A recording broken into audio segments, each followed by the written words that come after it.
अस्सलाम वालेकुम नाज़रीन, welcome to my YouTube channel. नाज़रीन, आज जिस वाक़े पे मैं बात करना चाह रही हूँ वो वाक़या नया नहीं है। उस पे बात भी पहली बार नहीं हुई है, लेकिन दोबारा से मजबूर किया गया है कि इस पे बात की जाए। 2021 में एक बहुत ही खौफनाक किस्म का हादसा पेश आता है। मोटरवे पे एक रेप होता है, उसकी खबर आती है और हम जितनी भी ख़वातीन हैं वो उसको सोच के आज भी खौफज़दा हो जाती हूँ। मुझे याद है जब मोटरवे इंसिडेंट हुआ था और ये ख़बर आई थी तो मैं कई महीने तक मुझे सुकून नहीं आ रहा था। मुझे डर लगता था अकेले ड्राइव करते हुए। मैं रात को अकेले ड्राइव कर ही नहीं पाती थी और शायद आज तक वो खौफ मेरे अंदर है कि मैं ज़्यादा रात को अकेले बाहर ड्राइव नहीं अब कर पाती हूँ। तो सोचिए कि जिनके साथ ये हादसा पेश आया था उनका क्या हाल होगा।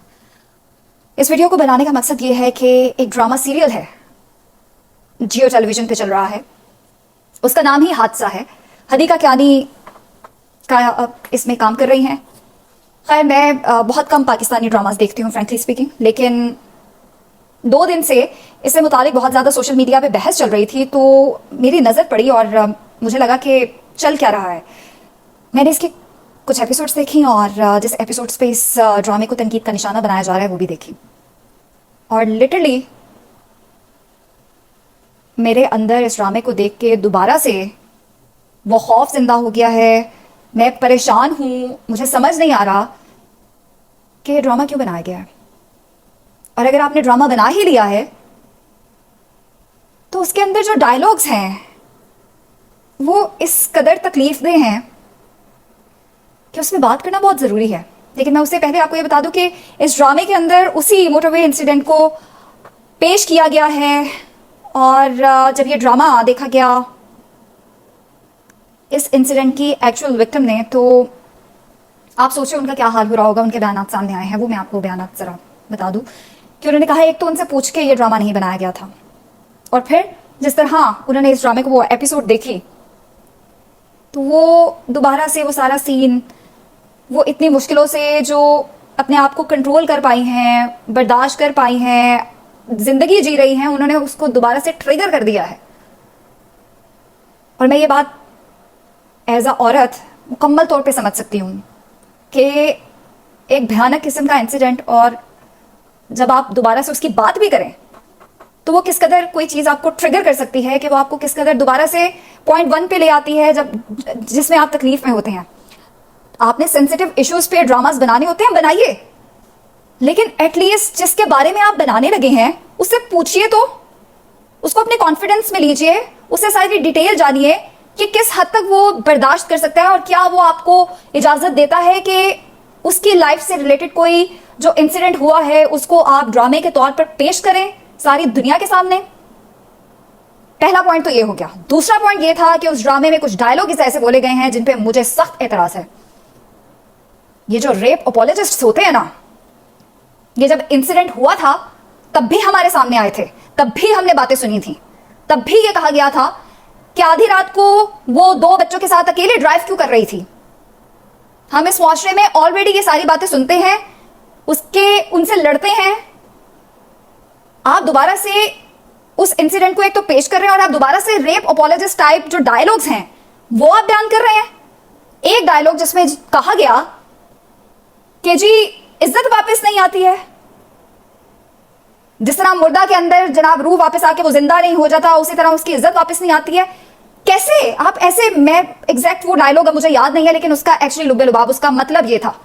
एक तो आप उस इंसिडेंट को पोर्ट्रे कर रहे हैं, पेश कर रहे हैं, आप उस विक्टिम को ट्रिगर कर रहे हैं। दूसरा, आप दोबारा से वही के सारे वही रेप अपोलोजिस्ट वाले डायलॉग भी उसके अंदर डाल रहे हैं। कुछ खुदा का खौफ है।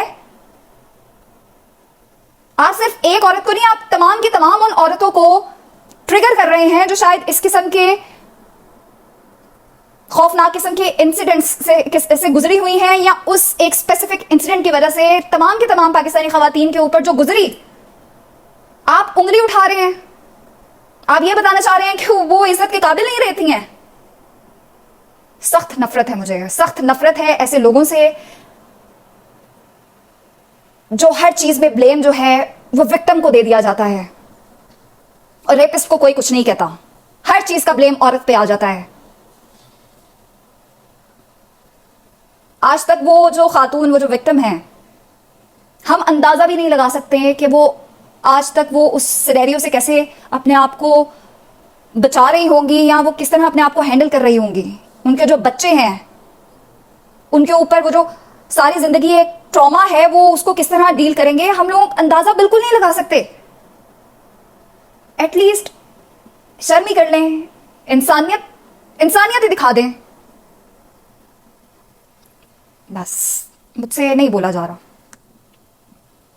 और मैं जानती हूँ जो मेरी सिचुएशन है, उस इंसिडेंट के बाद बहुत से खवातीन के साथ मेरी बात हुई, हम सब की सब परेशान थी, हम सब की सब उस कैफियत के अंदर मुब्तला थी, उस खौफ के अंदर मुब्तला थी। आज भी मैं आपसे बात कर रही हूँ, लेकिन आई स्वेयर मैं शिवर कर रही हूँ। मेरा ये हाल है, तो जिसके साथ ये इंसिडेंट हुआ था, मैं उनके लिए सिर्फ दुआ कर सकती हूँ, और हमेशा से करती आई हूँ कि अल्लाह ताला उनको सब्र भी दे, अल्लाह ताला उनको मजीद मजबूत करे, और इस सोसाइटी के जितने रेप अपोलोजिस्ट्स हैं उनका मुकाबला करने की उनको पावर भी अता करे। आमीन। और ये जो ड्रामा सीरियल बनाने वाले प्रोड्यूसर्स, डायरेक्टर्स, यहाँ तक कि कास्ट जो इसमें रोल प्ले कर रही है, थोड़ी सी शर्म कर लें प्लीज। Thank you.